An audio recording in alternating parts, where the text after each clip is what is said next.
Hi there. So we're back in the woods again on a beautiful late summer's evening.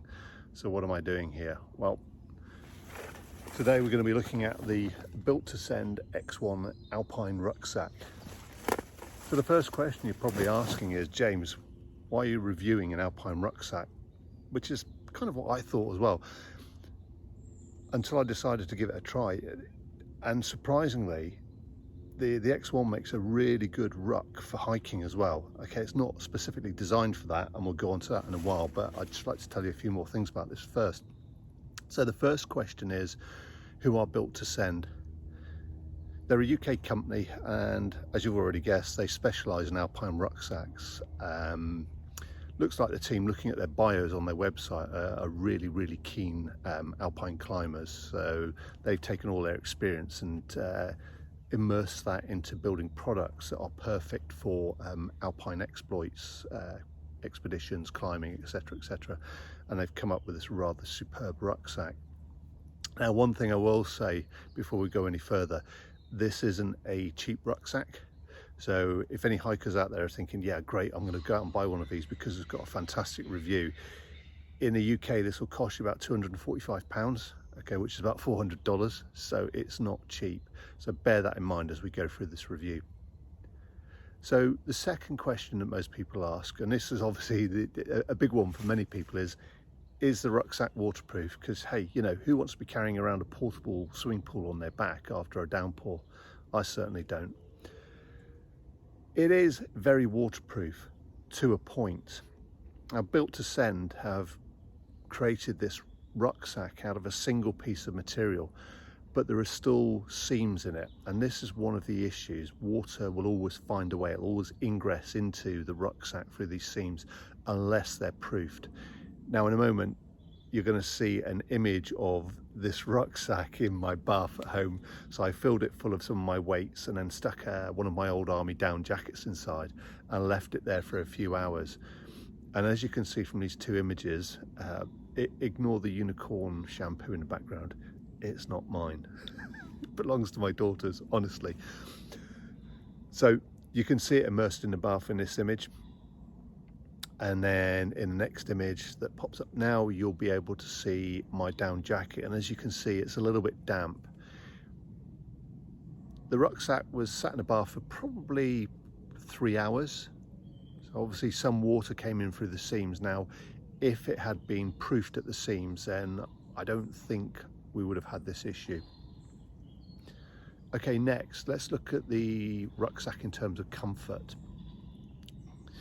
As you can see from this image, it has big, wide straps, and what that allows you to do is spread the weight across your shoulders. Now, I know that some people aren't, you know, that this isn't a popular option for many people, but for me, especially when I go on expeditions and I carry heavy weights in my rucksack, just to be able to spread that weight across my shoulders, it's fantastic. Now, some people with narrower shoulders might find this really uncomfortable, and it's something to bear in mind. If you're going to buy one of these rucksacks, I really recommend that you try it out first and make sure that you're comfortable with it. Also, there's the waistband. As you can see from this image, the Built to Send X1 has a really wide waistband. Again, this is great for distributing the load around your waist, especially when you're carrying a heavy weight in the rucksack. Now, one thing you will notice is the padding seems quite thin, and you can buy additional padding to thicken the padding. You can buy additional padding for the waistband to protect your body from the scuffs and scrapes that you invariably pick up with a very thin waistband. The next image you can see is the chest strap. Now, in my mind, a chest strap is absolutely vital, because what it does is it pulls the straps in and reduces the stress on the chest. As an ex-soldier, this is something that I'm critically aware of, because of the effects that that straining can have on your shoulders. It can create micro tears in the heart, which in later life lead to heart attack. You definitely don't want that. As you can see though, looking at this image now, the chest strap is very low down. It's a low profile chest strap, and the reason why Built to Send have done this is very specific. It's so it doesn't interfere with your ability to get to climbing equipment and inner pockets in your jackets and that when you're on a rock face. So it might seem a bit low for many people. You'll also notice that it's not adjustable. You have two options here. You either don't buy it because the chest strap's too low, or alternatively what you could do is actually have that refitted after you've bought the rucksack. Choice is yours. In terms of fastenings, what I really like are these G loops. I haven't seen these for quite a long time. I used to have this type of loop on a I can't remember, a low Alpine rucksack of mine, and honestly they're indestructible. So I was quite sad when I bought my Deuter rucksack, and I realized that I'd actually broken two of the clips within a matter of weeks on an expedition. So these G loops, they're absolutely indestructible. I only managed to break one, but that was with a hammer years ago. Long story, we won't go into it. Okay. Also, what we have in terms of fastenings, if we look at the front of the rucksack now, we can see the loops. In the back of the rucksack, when you buy it, are a series of elasticated cords that you can mesh back and forth through these loops. So that gives you extra carrying capacity on the outside of the rucksack. Okay, so you can stick your crampons on there. You can fit your ice axe up. I can't find my ice axe right now to show you how that's fitted up. It's somewhere in the garage underneath all my other gear that I dumped when I got back from my last trip, so I need to dig it out. So as you can see, we can actually increase the load carrying capacity of this rucksack very easily. On the inside of the rucksack is a very large pocket. You know, it's all the essentials go in there: money, passport, anything else you think's vital, sweets, chocolates. I like chocolate, lots of chocolate, so that pocket's going to be filled with lots of chocolate. But it's great. It's a large pocket, really useful.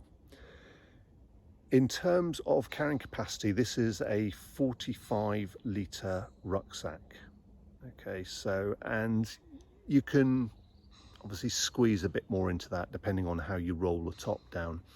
And that's one thing you'll notice about this, especially hikers, is this has a roll top on the rucksack. It's not the traditional lid that you lock down. Initially I thought, well, okay, do I like this? But actually, yeah, I do, especially with the G loops. It's very quick to get it open and get into the rucksack. And actually I'm starting to favour it over the traditional rucksack with a lid. Some people might like it, some people might not. The reason why it's designed like this is so that, as we said, it's an Alpine rucksack, and most people will actually lay their ropes across the top and then clip the G-clips in place, or secure the G-clips in place. So it's been made for a very specific reason, but I quite like it. And one thing I will add to this is that, going back to the waterproof question, or the waterproofing question, is, for me, even if the seams are sealed, what I would do is I'd put a dry bag inside just to give you that extra layer of security, especially if you're carrying anything like down jackets or really important gear that you can't afford to get wet. So get a dry bag, put it inside, secure it, then close up your rucksack before you head off. So what do I think of this rucksack? To be honest, it's really rugged. It's super tough. I've taken it out a few times now. I haven't got any pictures of me because, well, pictures of people hiking is a bit boring, unless of course they're your pictures, in which case they're fantastic, especially when you show the family and friends. But personally for me, you know, showing someone with this rucksack on their backs, just rubbish. So I haven't got any pictures of me on it, with it on my back, but I have used it a number of times. I've tested it. It's rugged, it's incredibly comfortable, and I can imagine if you bought the version with the additional padding, it's going to be even more comfortable. It's highly waterproof up to a point.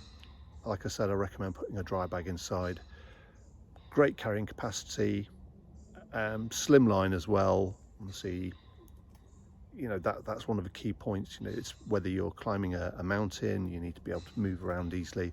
I'll use it for skiing when I go to Alaska next year, so I want to be able to move my arms freely without hitting the rucksack on either side. So it's a nice slim line. It doesn't get in the way. Excuse me, the midges are starting to bite now. It shouldn't have come out at sunset. But it's a great streamlined rucksack.